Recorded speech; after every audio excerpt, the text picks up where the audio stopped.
ಕೆಲವರೆಲ್ಲ 28ಕ್ಕೆ ಎಲ್ಲ ರೆಡಿಯಾಗವ್ರೆ, coat ಗೀಟು ಹೊಲಿಸ್ಕೊಂಡು. So ಇನ್ನೂ 2 ವರ್ಷ ಇದೇನಿದೆ ಮರ್ತುಬಿಟ್ಟವ್ರು ಅವರು.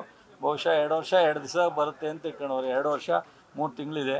ಬಟ್ ಆಲೇ ಕೋಟು ಸೂಟು ಎಲ್ಲ ಹೊಲಿಸ್ಕೊಂಡು, ಸೊ ಯಾರ್ಯಾರು ಯಾವ್ಯಾವ ಖಾತೆ ಹಂಚ್ಕೊಂಡು ಕೂತಿದ್ದಾರೆ. ಇಲ್ಲಿ ಖುಷಿಯಾಗಿರೋದು ತಪ್ಪು ಅಂತೂ ಹೇಳೋಕ್ಕಾಗಲ್ಲ. ಸೊ ಇರಲಿ, ನಮಗಿನ್ನೂ 2 ವರ್ಷ 3 ತಿಂಗಳಿದೆ. 28ಕ್ಕೆ ಡಿಸೈಡ್ ಮಾಡ್ತಾರೆ ಜನ ಅಂತ. ಮುಖ್ಯವಾಗಿ 28ಕ್ಕೆ ಯಾರನ್ನು ಆಯ್ಕೆ ಮಾಡಬೇಕು, ಯಾವ ಸರ್ಕಾರ ಬರಬೇಕು ಅನ್ನೋದನ್ನು ಜನ ಥಿಂಕ್ ಮಾಡೋದೇ 3 ತಿಂಗಳಿದೆ ನನಗೆ. ಟೂ ಅರ್ಲಿ ಅಲ್ಲ.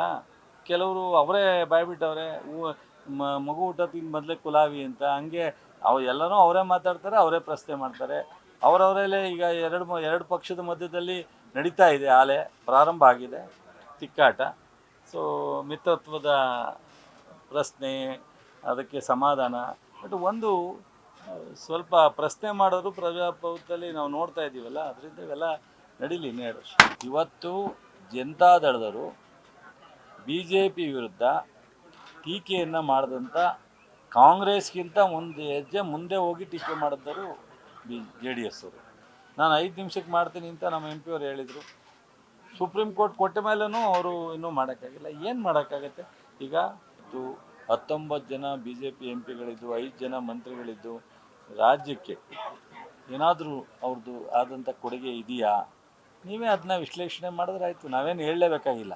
ನಾವು ಹೇಳಿದ್ರೆ ಅವ್ರಿಗೆ ಕಾಂಗ್ರೆಸ್ನವರು BJPಯವ್ರನ್ನ JDSನವ್ರನ್ನ ಬೈದು ಅಂತಾರೆ. ಇವತ್ತು ಜನತಾದಳದವರು BJP ವಿರುದ್ಧ ಟೀಕೆಯನ್ನು ಮಾಡಿದಂಥ ಕಾಂಗ್ರೆಸ್ಗಿಂತ ಒಂದು ಹೆಜ್ಜೆ ಮುಂದೆ ಹೋಗಿ ಟೀಕೆ ಮಾಡಿದ್ದರು JDS ಅವರು.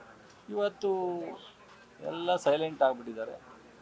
ಕೊನೆ ಪಕ್ಷ ಅವರು ಡಿಮ್ಯಾಂಡ್ ಮಾಡ್ಬೋದಾಯಿತು, ಏನೂ ಮಾಡ್ತಾಯಿಲ್ಲ.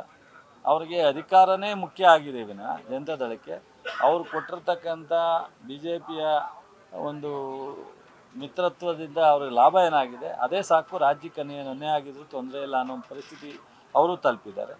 ಸೊ ಈಗ ಮಾದಾಯಿ ನಾವು ಟೆಂಡರ್ ಕರೆದಿದ್ದೀವಿ, ಒಂದು ಕ್ಲಿಯರೆನ್ಸ್ ಕೊಟ್ಟಿಲ್ಲ. ಇವತ್ತು ಮೇಕೆದಾಟು ಸುಪ್ರೀಂ ಕೋರ್ಟ್ ಡೈರೆಕ್ಷನ್ ಕೊಟ್ಟರು, ಒಂದು ಕ್ಲಾರಿಟಿ ಇಲ್ಲ. ಸುಪ್ರೀಂ ಕೋರ್ಟಿಂದ ಕ್ಲಿಯರಾಗಿ ಮಾಡಬೇಕು, ಮಾಡೋದು ಸೂಕ್ತ, ಇದು ಅನಿವಾರ್ಯ ಅಂತೇಳಿ ಡೈರೆಕ್ಷನ್ ಕೊಟ್ಟರು ನಾನು 5 ನಿಮಿಷಕ್ಕೆ ಮಾಡ್ತೀನಿ ಅಂತ ನಮ್ಮ MP ಅವರು ಹೇಳಿದರು. ಸುಪ್ರೀಂ ಕೋರ್ಟ್ ಕೊಟ್ಟ ಮೇಲೂ ಅವರು ಇನ್ನೂ ಮಾಡೋಕ್ಕಾಗಿಲ್ಲ. ಏನು ಮಾಡೋಕ್ಕಾಗತ್ತೆ? ಈಗ ಅದರಿಂದ ನನಗೆ ಗೊತ್ತಿದೆ, ಸಾರ್ವಜನಿಕರು ಒಂದೊಂದು ಸಾರಿ ಹಲವಾರು ಕಾರಣಕ್ಕೆ ಎಷ್ಟೇ ಅಭಿವೃದ್ಧಿ ಅಥವಾ ಎಷ್ಟೇ ಒಳ್ಳೆಯ ಕಾರ್ಯಕ್ರಮ ಸಾರ್ವಜನಿಕ ಸೌಲಭ್ಯ ಕೊಟ್ಟರು ಬೇರೆ ಬೇರೆ ಕಾರಣಕ್ಕೆ ರಾಜಕೀಯವಾಗಿ ಆಲೋಚನೆ ಮಾಡ್ತಕ್ಕಂಥದ್ದನ್ನ ಈ ರಾಷ್ಟ್ರದಲ್ಲಿ ಪ್ರಜಾಪ್ರಭುತ್ವದಲ್ಲಿ ನಾವು ನೋಡ್ಕೊಂಬಂದಿದ್ದೀವಿ. ನೋಡೋಣ.